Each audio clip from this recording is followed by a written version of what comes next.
Welcome to the Sermon in the Valley with Pastor Rob Eller.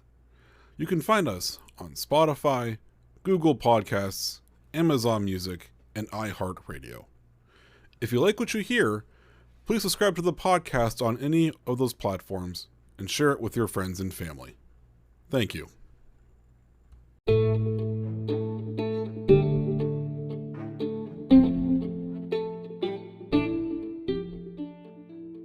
He gets us. This ridiculous ad campaign from the Super Bowl is back in time for the holiday season.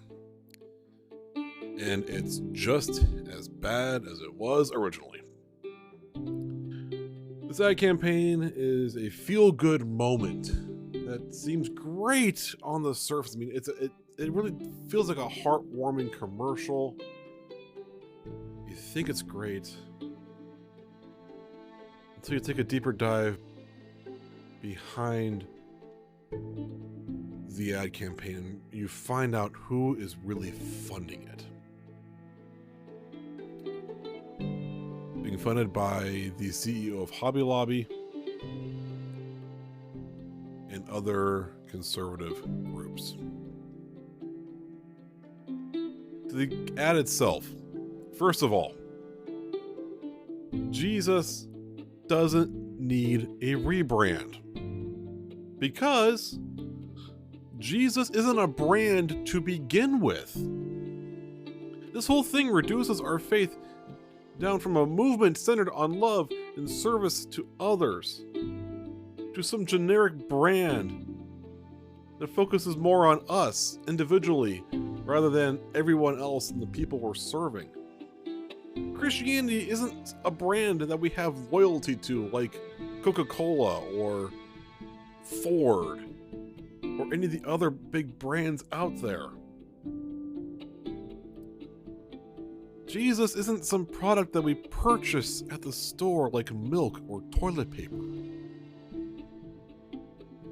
It's not enough to attach the label Christian to us and say that we are one. We have to live out this faith and show that we are Christians, which is not what this ad campaign does.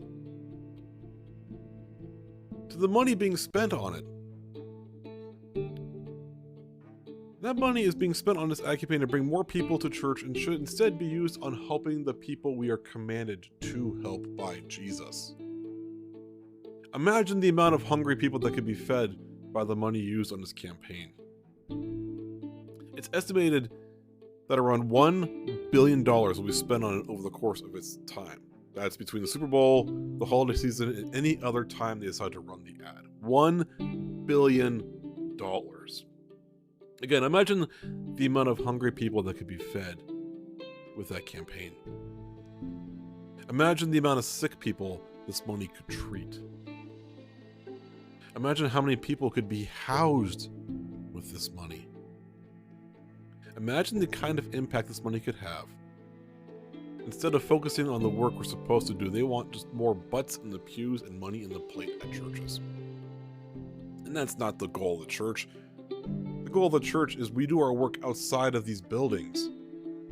It's not what happens inside that counts, it's what happens outside on after Sunday worship. That's the true mark of being a Christian. Not filling up the pews. It's doing the work in the world. Secondly, to the campaign itself.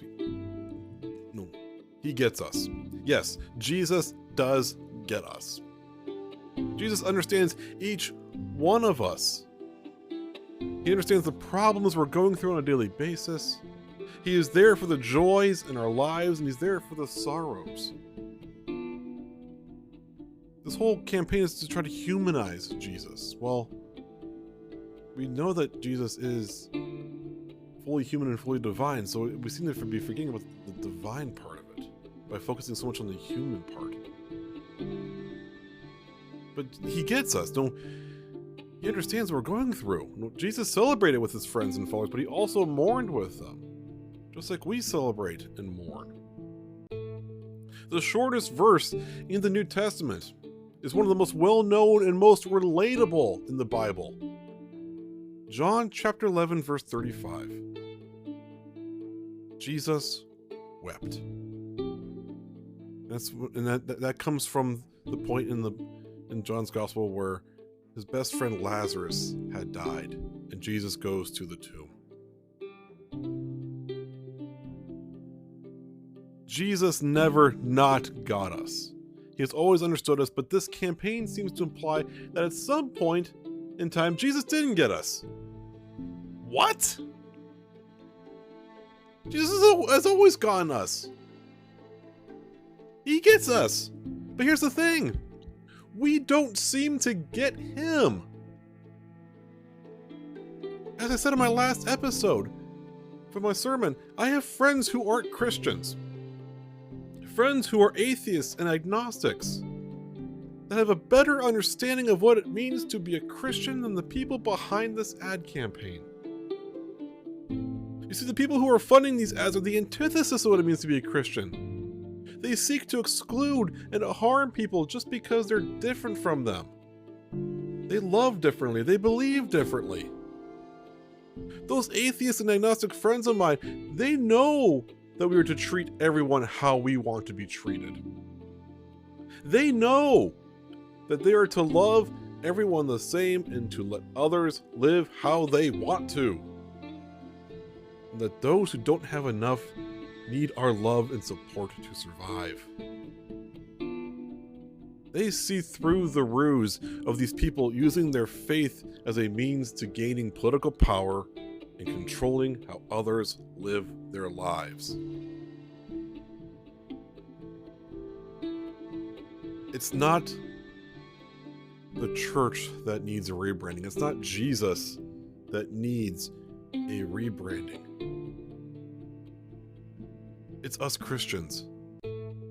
I don't mean the true Christians who actually do show love and support for everyone. But I'm talking about those who abuse this faith and use the Bible and teachings of Jesus to further their personal or political agendas. Those who use this sacred text as a means of power and strength. Maybe the reason this group is turning to advertising is because people are starting to see through their smoke and mirrors and recognize that what they're doing and how they're operating is not Christian at all. I said in my last episode that Gandhi once said, "I like your Christ, but not your Christians, because your Christians are so unlike your Christ." Go through any town and you're bound to pass at least one church. And with many of us having an online presence, whether it's through a website or social media, it isn't hard to find one that lines up with your beliefs. So this whole need to try to bring people to church through an ad campaign is redundant. People know the church is out there. But they don't come because they don't see the church lining up with the values of Christ.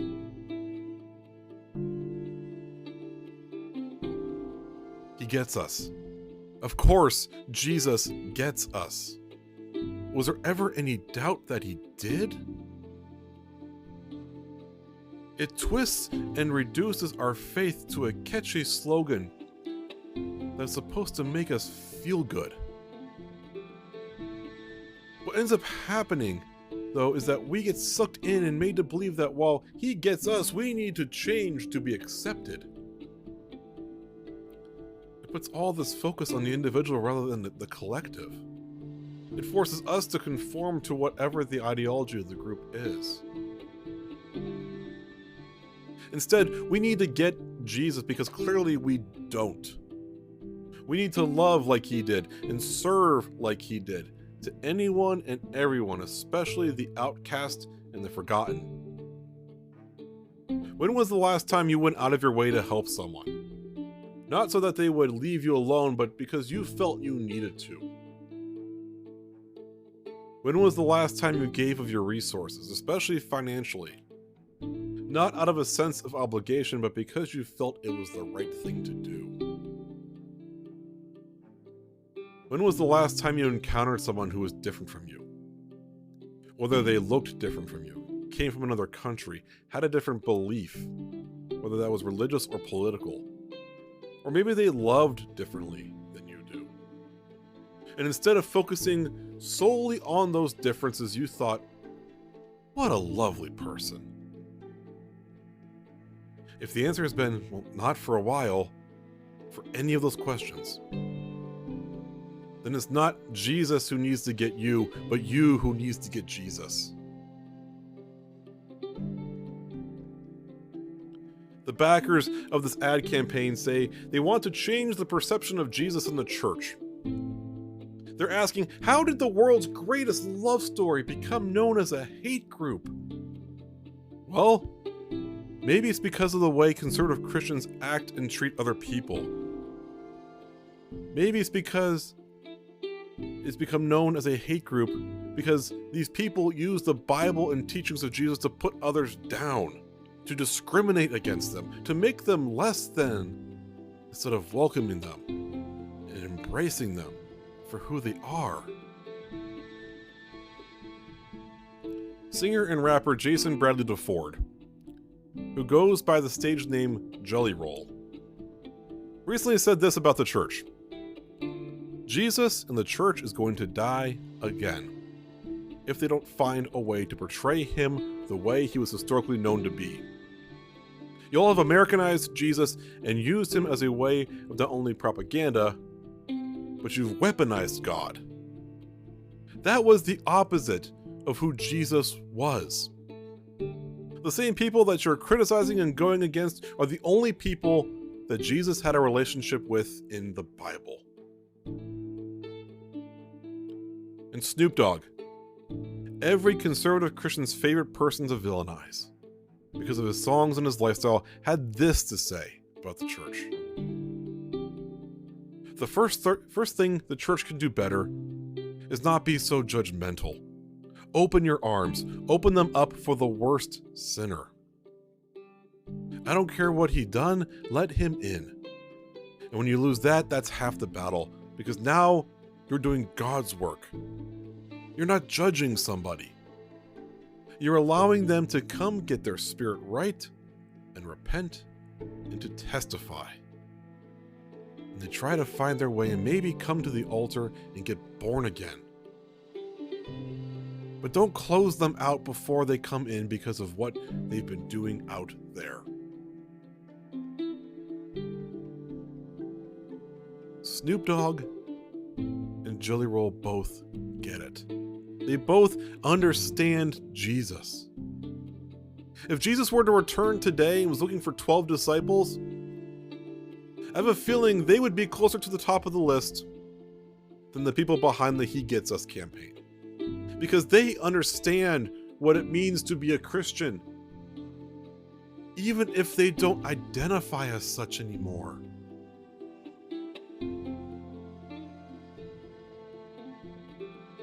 We start Advent on Sunday. And not to give away anything from my sermon for this Sunday, which I'll post next Monday, or for any other sermon I'll write for this season. But we need to remember that with the anticipation of Advent comes work. We need to be out there in the world, serving and loving others, just as Jesus commanded us to do so over and over again in the Bible. And maybe, just maybe when we do that, we can get Jesus. Because he already gets us.